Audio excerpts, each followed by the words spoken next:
మేము ఈ ప్రకృతి వ్యవసాయ పద్ధతిలో జీవామృతం తయారు చేసే విధానం అండి. ముందుగా మేము 220 లీటర్ల డ్రమ్ అండి, ఇది 180 లీటర్ల నీళ్ళు తీసుకున్నామండి. 10 కేజీలు దేశీ ఆవు పేడ తీసుకున్నామండి. అదేవిధంగా 10 లీటర్ల దేశీ ఆవు మూత్రము, 2 కేజీలు ఉలవ పిండి తీసుకున్నాం, ద్విదళాల పిండి ఏదైనా పర్వాలేదు. అలాగే 2 కేజీలు బెల్లం తీసుకున్నామండి. గుప్పిడు పుట్టమట్టి తీసుకున్నామండి. ఇది ఈ విధంగా మనం జీవామృతాన్ని తయారు చేస్తున్నామండి. ముందుగా మనం ప్యాడ్ని తీసుకుని డ్రమ్ములో వేసేసుకుంటామండి. తర్వాత దేశీ ఆవు మూత్రం 10 లీటర్లు కూడా పోయడం జరుగుతుందండి. తర్వాత ఉలవ పిండి గడ్డలు లేకుండా కొద్దిగా ముందుగా నీటిలో కలిపేసుకుని, అదేవిధంగా బెల్లం కూడా మనం కరిగిపోయే వరకు నీటిలో కలిపేసుకుంటాం, లేకపోతే గడ్డలు కిందకి వెళ్ళిపోతాయి. పుట్టమట్టిని కూడా ఈ బెల్లం ద్రావణంలో కలిపేసుకుంటామండి. ఇది మనం ఇలాగ ఉండలు లేకుండా కలుపుకున్న ఈ ఉలవ పిండి ఏదైతే ఉందో దాన్ని కూడా ఈ ద్రవజీవామృతంలో కలుపుకోవడం జరుగుతుందండి. అదేవిధంగా బెల్లం కూడా ఈ నీటిని కూడా ఈ ద్రవజీవామృతంలో కలుపుకోవడం జరుగుతుందండి. ఈ విధంగా కలుపుకున్న జీవామృతాన్ని ఒక కర్ర సహాయంతో సవ్య దిశలో కుడివైపు గడియారం తిరిగే వైపు మాత్రమే దీన్ని ఉదయం సాయంత్రం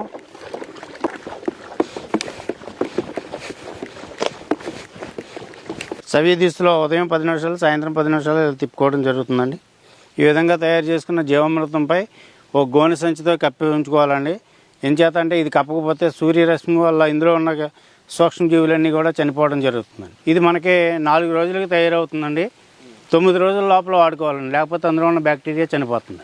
ఓ బకెట్ పట్టుకుని డొక్కు పట్టుకుని 1 ఎకరానికి కల్లాపు చల్లినట్టు చల్లేసుకుంటామండి. ఈ చల్లుకోవడం వల్ల పైన పడింది ఫస్ట్కి పనిచేస్తుందండి. అదేవిధంగా కింద పడింది పురుగుకు పనిచేస్తుంది. పైగా జీవామృతం వేసిన పొలాల్లో ఎక్కడ ఎలకలు కొట్టిన దాఖలాలు లేవండి. పురుగుల కంటే ఏమవుతుందంటే అండి, ఆ వాసనకి ఏదైతే కాండం తొలిచే పురుగు ఉందో రెక్కల పురుగు, అది మన చేలో వాళ్దండి. ఆ వాసనకి పక్క వాళ్ళ చేలోకి పోతుంది. ఆ విధంగా కూడా పెస్ట్కి కూడా పనిచేస్తుంది. రెండో విధంగా ఏం చేస్తామంటే 100 లీటర్ నీటికి 30 లీటర్లో జీవామృతం కలిపి పిచికారీ చేసుకున్నట్లయితే పెస్ట్ అండ్ డిసీజెస్ కూడా చాలా బాగా నివారణ అవుతుందండి. పంటకి పోషణ మరియు రక్షణగా కూడా బాగా పనిచేస్తుందండి. జీవామృతం మామూలుగా అయితే ప్రతి 15 రోజులకి ఒకసారి ఎకరానికి 200 లీటర్ల కాడికి ఇవ్వడం జరుగుతుందండి. ఒక మొక్క పెరగాలంటే 18 రకాల పోషకాలు కావాలి, కానీ దేశీ ఆవు మూత్రం 24 రకాల పోషకాలు ఉన్నాయి. ఒక ఆవు ఉంటే కనుక 5 ఎకరాల వ్యవసాయం చాలా ఈజీగా చేసుకోవచ్చు అండి. ఇది ఘన జీవామృతం చేసుకోవచ్చు, ద్రవ జీవామృతం చేసుకోవచ్చు. అదేవిధంగా కషాయాలకు కూడా ఆవు మూత్రం, పేడ ఇవన్నీ కూడా ఉపయోగించుకుని లాభసాటి వ్యవసాయంగా దీన్ని ముందుకు తీసుకెళ్ళొచ్చండి.